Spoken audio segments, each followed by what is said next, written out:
নমস্কাৰ বন্ধু বান্ধৱীসকল, আপোনালোকৰ কি খবৰ? আশা কৰোঁ সকলোৱে ভালে। বৰ্তমান মোৰো ভালে। আজি মই আপোনালোকৰ মাজলৈ গাজৰ আচাৰ ৰেচিপি এটা লৈ আহিছোঁ। ৰেচিপিটো যদি চাই ভাল পায় লাইক এটা কৰি দিব আৰু ভিডিঅ'টো ভাল লাগিলে শ্বেয়াৰ কৰি দিব। গাজৰ আচাৰ বনাবৰ কাৰণে গাজৰ মই 4টা ল'লোঁ।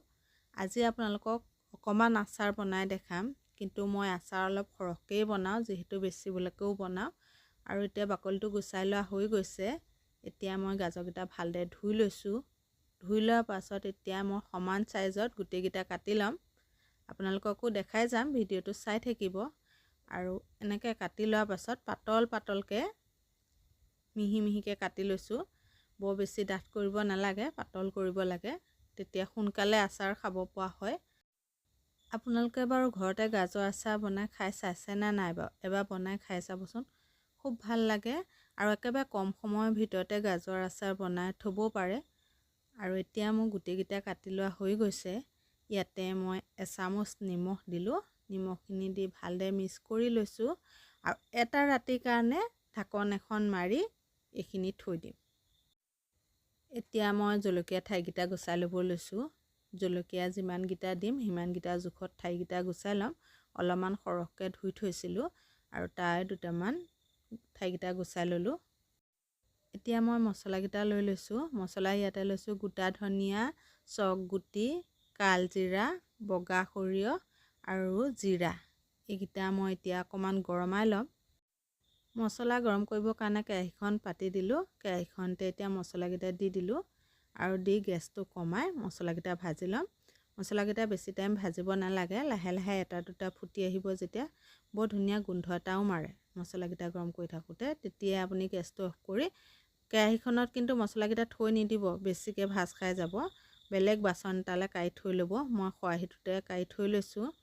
এতিয়া ল'লোঁ আকৌ তেলকণ গৰমাবৰ কাৰণে। তেল মই যিমানকণ আচাৰৰ জোখত লাগে সিমানকণ লৈ লৈছোঁ। এতিয়া তেলকণ ভালদৰে গৰম হ'ব দিম।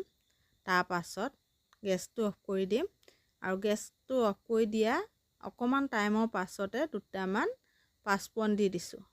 পাঁচফোৰণকেইটা দিলে আচাৰকণ খাই আৰু বেছি ভাল লাগে। পাঁচফোৰণ দুটামানো দি দিলোঁ।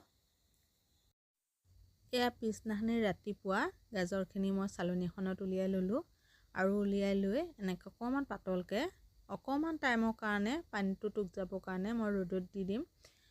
ৰ'দত নিদিলেও হৈ যায়, কিন্তু হ'লেও পানীটো থাকিলে মই অকণমান বেয়া পাওঁ, সেইটো কাৰণে অকণমান পানীটো টুক যাবৰ কাৰণে ৰ'দত দি দিলোঁ আৰু জলকীয়াকেইটাও চালনীখনতে দি দিলোঁ। এয়া ল'লোঁ এতিয়া পিচি লোৱা মছলাখিনি, যোনখিনি মই গৰম কৰি লৈছিলোঁ সেইখিনি মিক্সাৰত দি ল'লোঁ। ইয়াতে মছলা দিছোঁ 2 চামুচ, হালধি গুড়ি দিছোঁ 1 চামুচ, নিমখ দিছোঁ 1 চামুচ,